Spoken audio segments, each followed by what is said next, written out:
Picture this. You're strapped into 3,400 pounds of American steel flat out at nearly 300 kilometers an hour down Conrad Strait. The car is bucking over two crests floating, going light, and then the road just vanishes. You crest McPhillamy, you turn into Skyline, and the entire world drops away beneath your front splitter. A 174-meter plunge down the side of a mountain, gradients as steep as 1 in 6. Concrete walls close enough to touch, with zero, and I mean zero, room for error. This is Mount Panorama, and here's the part that'll do your head in. The blokes who've mastered Daytona, who've won at Talladega 3 wide at 200 mile an hour, come here and suddenly look like L-platers on their first driving lesson. 16 people have died on this mountain. Darrell Waltrip, a 3-time Cup champion, a legend, got taken around here as a passenger and said, and I'm quoting, "It's impossible. I lost my lunch, and I didn't even have lunch. So why does the mountain break the world's best NASCAR drivers?" Let's decode it, right? Let's get into the machinery, because this is where the story really starts. A NASCAR Next Gen car weighs 3,400 pounds with driver and fuel. That's about 1,542 kilos. Now compare that to a Gen 3 supercar, the Mustangs and Camaros that own this place. Minimum weight, 1,335 kilos. So the NASCAR machine is carrying roughly 200 kilos of extra timber up the mountain. On an oval, that weight is your friend. It plants the car, it carries momentum. But Bathurst, the mountain absolutely punishes weight, and here's the mechanical reason why. Every time you turn into a corner at Bathurst, you're not just turning, you're fighting gravity on a 1 in 6 gradient. That extra 200 kilos wants to keep going straight, keep going down the hill. It loads up the front tires, it triggers understeer, and it hammers the brakes. And the brakes are the real killer here. Even with the Next Gen's beefier road course package, the 328mm plus discs, Brembo builds for the twisty stuff, you're asking a heavier car to scrub off speed on a plunging, off-camber descent with a wall waiting at the bottom. It's a physics problem you can't set up your way out of. And here's the messy part. The next-gen car was actually designed to be better on road courses, independent rear suspension, sequential shifting, more mechanical grip. But drivers were genuinely shocked by the steering feel when they first tested it. The car has so much mechanical grip that it changes how you have to attack a corner entirely. But weight and brakes aren't the only thing holding them back, because there's a piece of this puzzle that lives entirely in the driver's feet, and it's the one thing money can't buy. Let's talk about Shane van Gisbergen, SVG, the Kiwi.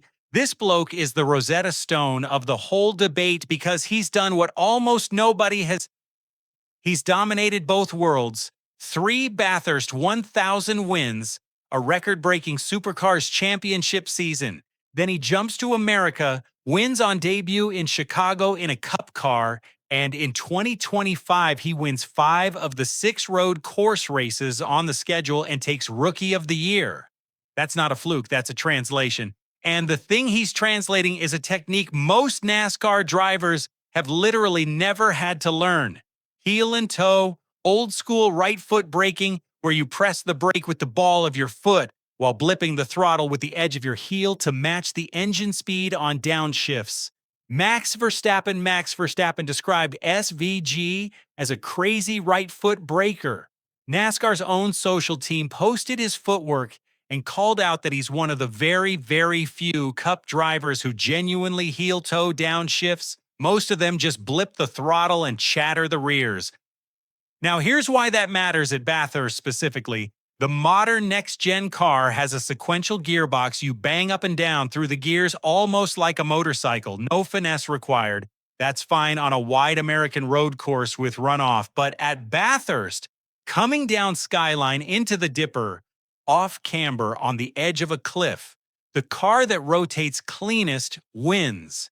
SVG's footwork lets him load the rear axle perfectly and rotate the car into corners where a NASCAR regular is just praying the front end bites. SVG himself reckons his rivals actually overthink the right foot advantage. That's the arrogance of a master. And if you're sitting there right now noticing these technical gaps, the weight, the brakes, the footwork, then you're not just a fan, you're an insider. You're reading this race the way an engineer reads it. That's exactly who this channel is for. Hit subscribe and join NASCAR Nation Decoded because the deep dives only get sharper from here. Now, here's where it gets genuinely dangerous. Let's talk about the walls, because this is the part that telemetry doesn't tell you. When a NASCAR star races at Watkins Glen, or COTA, they've got acres of runoff. Make a mistake at COTA, you run wide into a big asphalt or gravel trap. You gather it up, you carry on. The margin for error is huge. That's the American road course, template-wide forgiving, built to modern FIA safety standards. Bathurst is the exact opposite, and it's not close. This is a public road for 51 weeks of the year. The S's, the Dipper, Forest Elbow, these are lined with unforgiving concrete inches from the racing line. There is no runoff. There is no gravel to save you. You get it wrong. You don't spin harmlessly into a field. You hit a wall. And the history proves how brutal that is. Chaz Mostert, a proper steer, a local hero, clipped the inside wall in the lower S's. In 2015 qualifying, ricocheted across the track, and it ended his season with leg and wrist injuries. And that's a driver who knows this place intimately. In 1994, Don Watson blew a brake disc trying to slow for the chase, had no way to stop, and it cost him his life. 6 of the 7 car racing deaths at this circuit happened on Conrad Straight, and it's chicane the fast bits, where a heavy car and a big shunt is a genuine death sentence.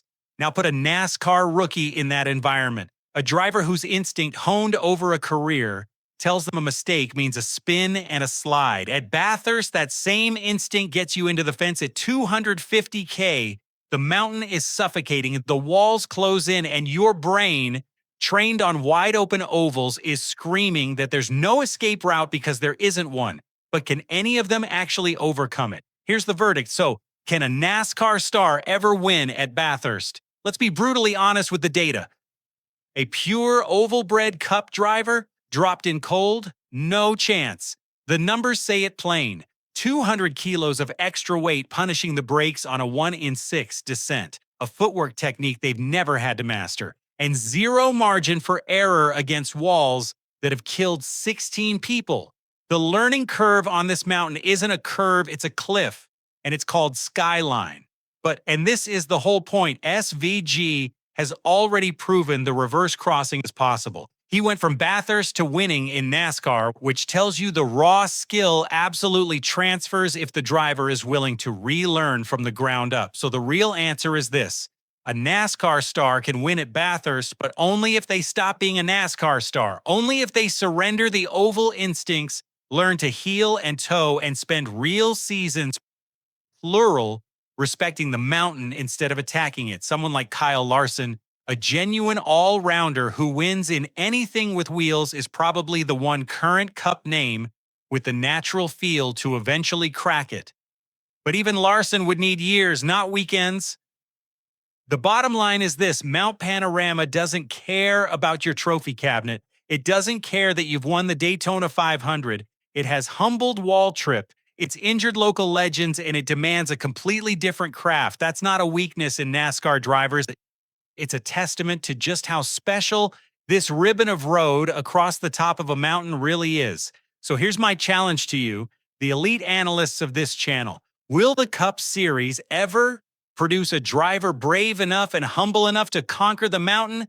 Is it Larson? Is it someone we haven't even seen yet? Comment your pick below. Tell me who's got the ticker to tame Bathurst, and subscribe to NASCAR Nation Decoded to stay ahead of the garage, because the next great crossover story is already being written.